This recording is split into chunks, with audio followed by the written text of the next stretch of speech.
sini saya akan menjelaskan materi spreadsheet dari Bu Devi berkaitan dengan pivot table. Untuk membuat pivot table, pertama-tama harus menyiapkan tabel data terlebih dahulu. Syaratnya, tabel data harus memiliki data masing-masing. Tidak boleh ada yang dijadikan satu.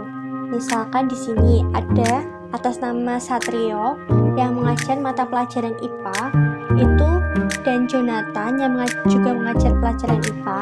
IPA di sini tidak boleh di merge atau digabung, jadi harus ditulis masing-masing. Di sini saya sudah menyediakan tabel data XXX, di mana di dalamnya ada data nomor, nama guru, umur, mata pelajaran, alamat rumah, beserta gaji pokok. Langsung saja kita buat pivot table-nya. Pertama kita klik cell di sini, yaitu Maria Wijaya. Lalu kita klik insert pada menu bar dan pilih pivot table di ujung kiri atas.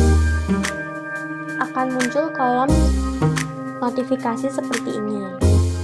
Untuk bagian atas yang choose the data that you want to access, itu ada dua, yaitu select a table arrange atau use an external data source. Select a table orange itu maksudnya kita milih tabel atau cell itu dari worksheet yang sudah kita buat. Tetapi kalau kita ambil dari file yang lain, itu kita bisa pilih yang use an external data source. Jadi ini tidak perlu diganti.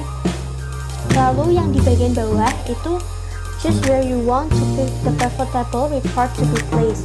Ada dua pilihan, yaitu new worksheet dan existing worksheet.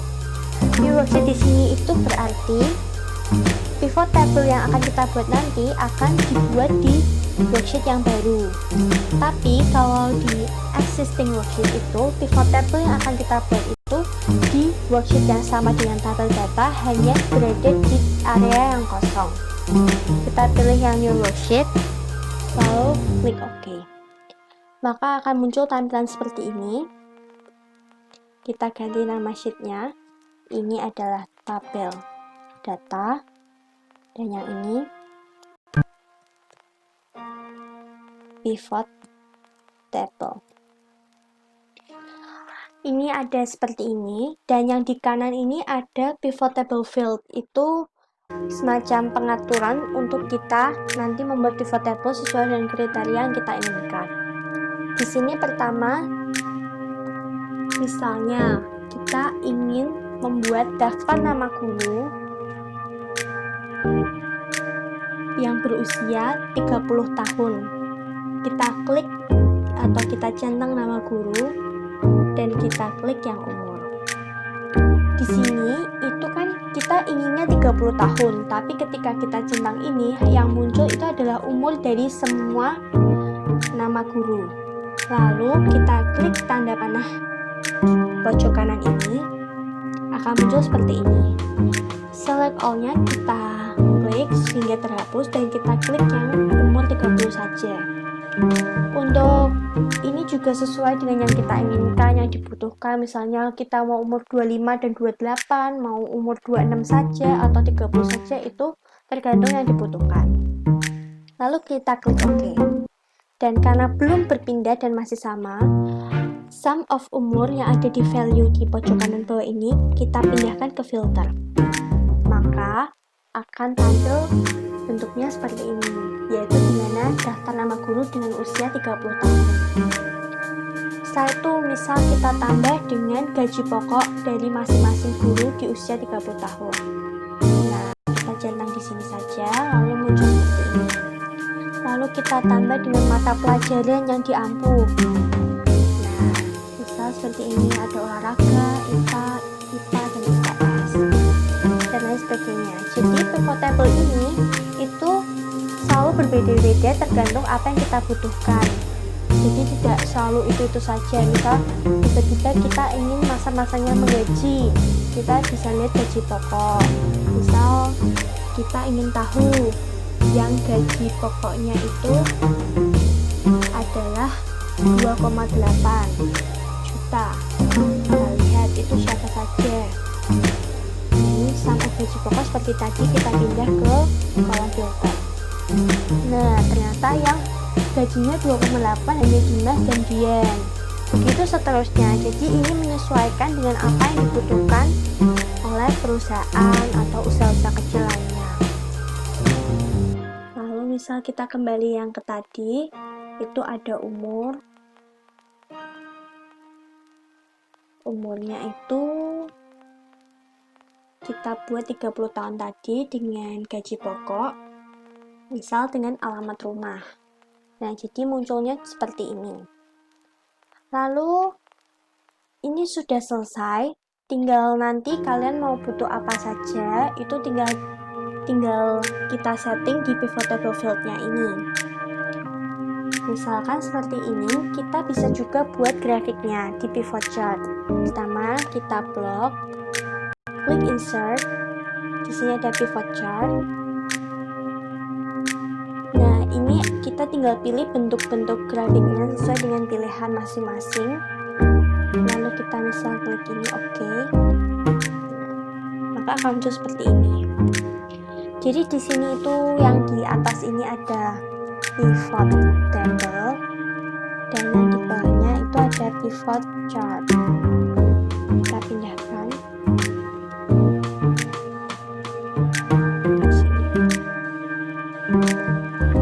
Nah, lalu bisa kita hias sesuai dengan kebutuhan. Misal ini judulnya karena terlalu panjang jadi kita hapus saja. Di sini sudah ada nama-namanya yang berumur 30 tahun.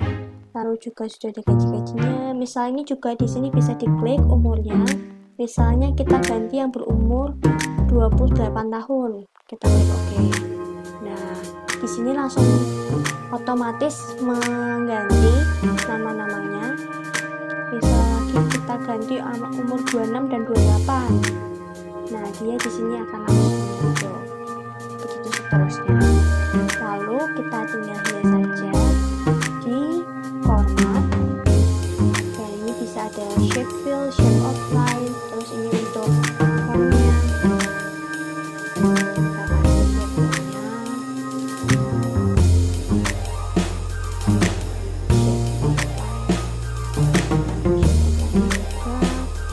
Sesuai dengan yang lalu juga ini tabel-tabelnya juga bisa diganti karena ini tulisannya masih warna abu-abu, kita ganti ini hitam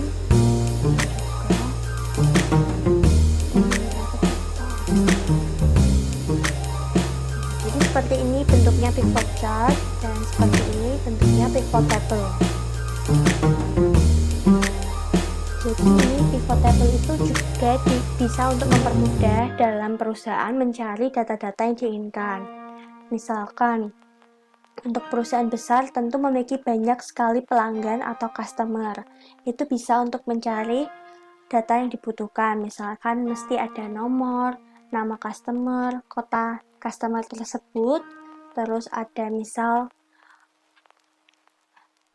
jumlah hutang customer tersebut dan terminnya dan lain sebagainya, sehingga lebih memudahkan bagi perusahaan apabila ingin cepat dalam mencari informasi berkaitan dengan customer.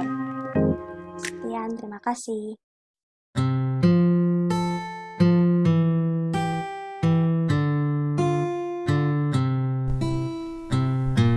Untuk selanjutnya, saya akan menjelaskan materi spreadsheet dari Memogi berkaitan dengan makros.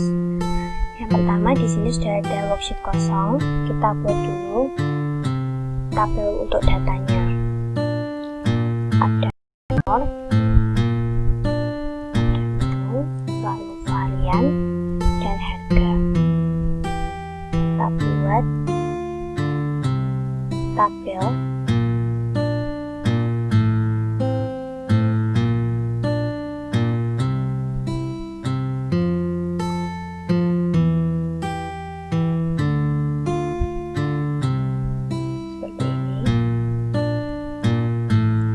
besarkan agar cukup panjang seperti ini. Setelah itu kita di sini kan ada sheetnya masih tulisannya sheet 1. itu diganti dengan misalnya order. Jadi ini berkaitan dengan list order untuk yang saya buat. Lalu sebagai tambahan, supaya kita tidak asal memasukkan data di form, jadi saya membuat daftar menu. Jadi hanya data ini saja yang bisa dimasukkan ke form nanti. Di sini ada mulai dari menu, berbagai varian, hingga harganya masing-masing.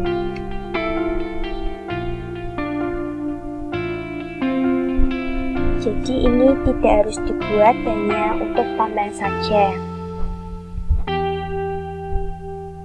Setelah itu, kita simpan dulu Excel-nya.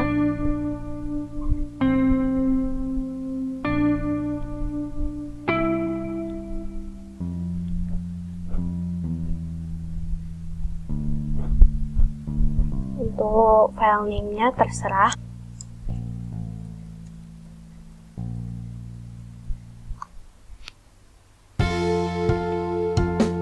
Lalu untuk type dari Excel-nya adalah Excel Macro Enable Workbook ya. Yang ini, lalu kita save.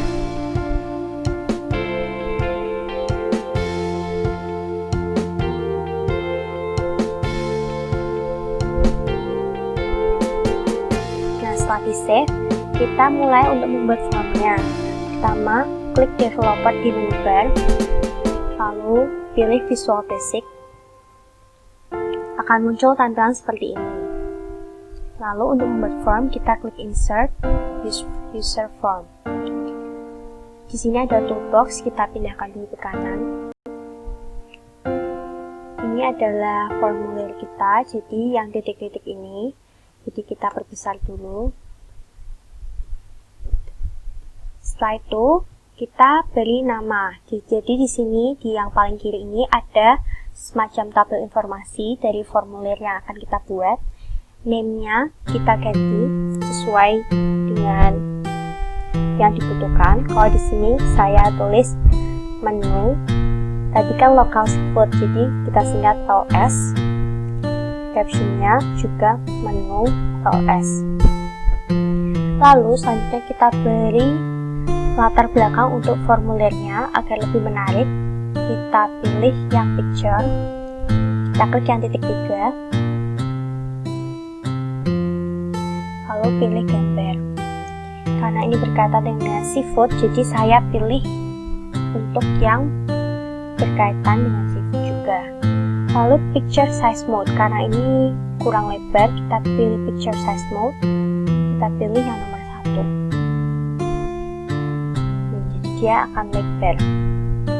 Selanjutnya kita akan mulai untuk membuat formulirnya. Jadi di sini ada toolbox tadi, kita pilih yang label dengan icon berbentuk huruf A kapital. Lalu kita tarik garis seperti ini. Juga di sini ada tabel informasi dari label yang kita klik itu. Name-nya kita ganti misal sama menu LS. Caption ini berkaitan dengan apa yang akan tertulis di label tersebut. Kita isi misal list order local seafood seperti ini. Nah, ini kan masih kecil, jadi kita ubah fontnya dan ukurannya dengan klik font di sini.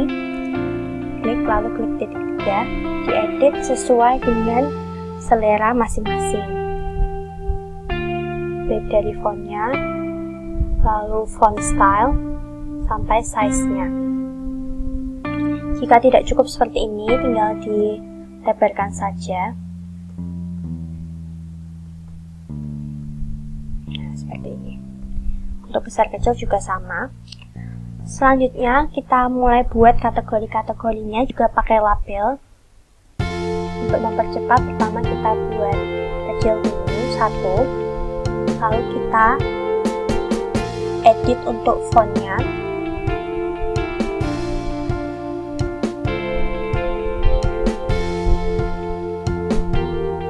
Begini. Lalu kita copy dulu. Kita copy sesuai dengan jumlah kategori. Tadi ada 4 ya. Ini kita copy dulu.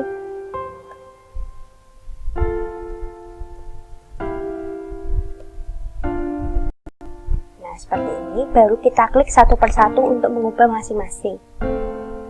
Di sini yang diganti adalah label untuk name dan caption saja. Karena tadi font sudah kita edit, ini labelnya juga sesuai, no. Caption juga sama, no. Antara name dan caption sama. Selanjutnya juga sama, labelnya itu menu, dan caption juga menu. Lalu untuk yang ketiga juga, ini itu ada varian, ini juga varian, dan yang terakhir kita ada untuk harga, di sini juga untuk harga. Selanjutnya ini juga karena tidak ada yang tidak cukup, kita perbesar sesuai dengan kebutuhan supaya tidak terlalu mepet. Seperti ini. Lalu kita kan harus mengisi formulir, jadi kita harus menyediakan text box di toolbox ini di sebelah kanan dari untuk label. Kita klik, kita juga buat satu terlebih dahulu. Kita edit dulu fontnya supaya nanti ketika di copy itu font juga ikut tercopy, sehingga kita tidak perlu edit font satu persatu. Seperti ini. Lalu baru kita copy 4 juga.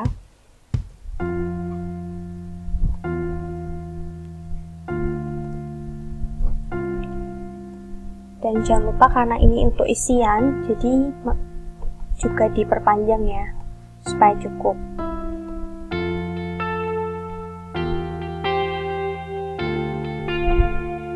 Seperti ini. Lalu kita klik satu persatu, dan yang diedit untuk text box di sini, yang bagian ini hanya untuk name saja.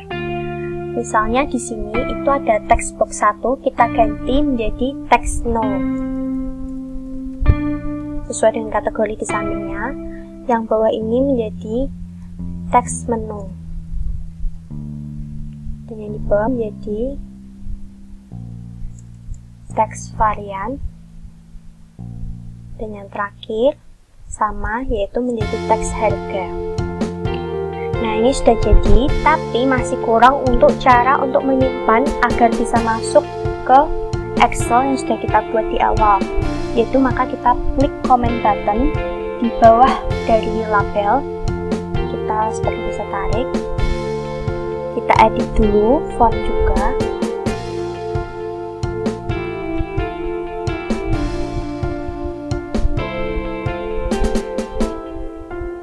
Seperti ini. Kita copy, seperti ini ya. Kita sesuaikan saja. Nah, lalu kita edit satu persatu. Untuk di sini diedit untuk yang komen hanya name dan caption, sama seperti kategori ini yang di label. Di sini karena comment button kita awal dengan CMD, lalu saya mau pakai save. Dan untuk captionnya kita cukup tuliskan save saja. Untuk yang satunya saya pakai CMD exit dan captionnya hanya exit saja.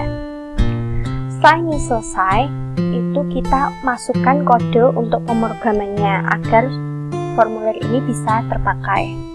Kita klik save, lalu klik view, pilih yang code. Nah, di sini akan muncul, kita masukkan kodenya. Di sini saya sudah siapkan kodenya dari yang tugas sebelumnya. Untuk yang sahamku, kita copy.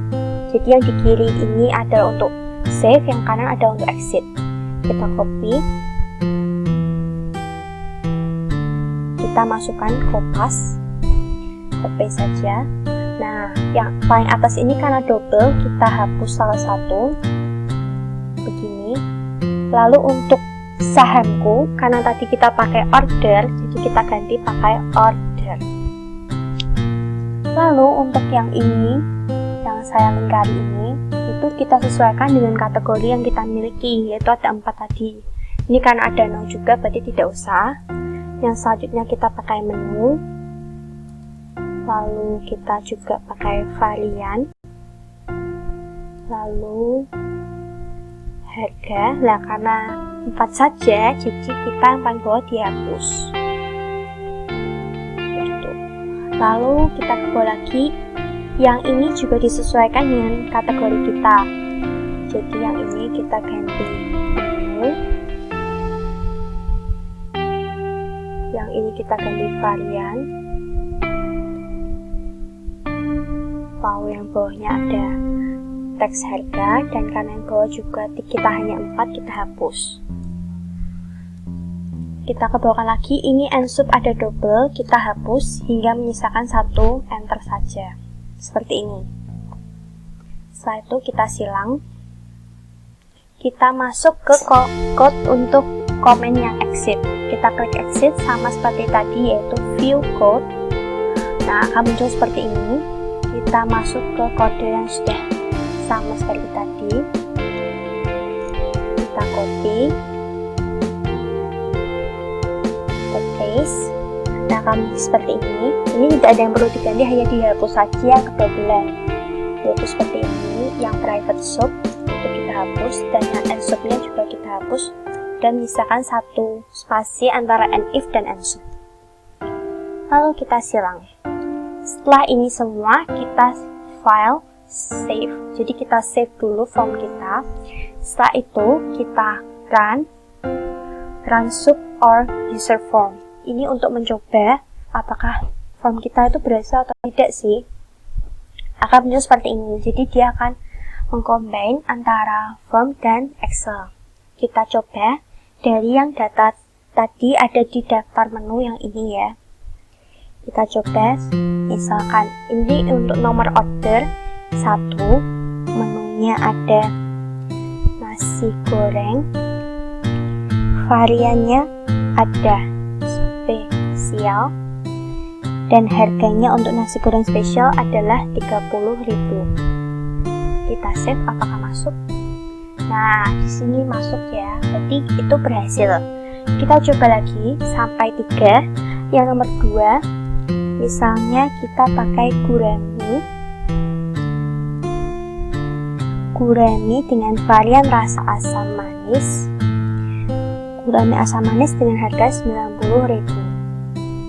Kita save, berhasil. Dan kita coba untuk yang terakhir, yaitu nomor 3. Misal ada udang dengan varian cabai garam. Udang cabai garam dengan harga 45.000. Kita save. Oke, berhasil ya. Lalu cara selesai ini kita exit. Nah, kamu seperti ini. Kita coba kembali ke yang ini.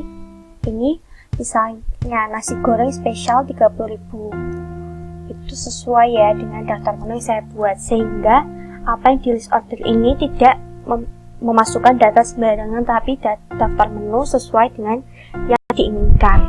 Ini bisa digunakan untuk mungkin restoran-restoran di hotel maupun restoran kecil-kecilan juga bisa, agar misalnya setiap hari itu ada list yang order hari ini itu apa saja, menu apa saja, varian dan harganya.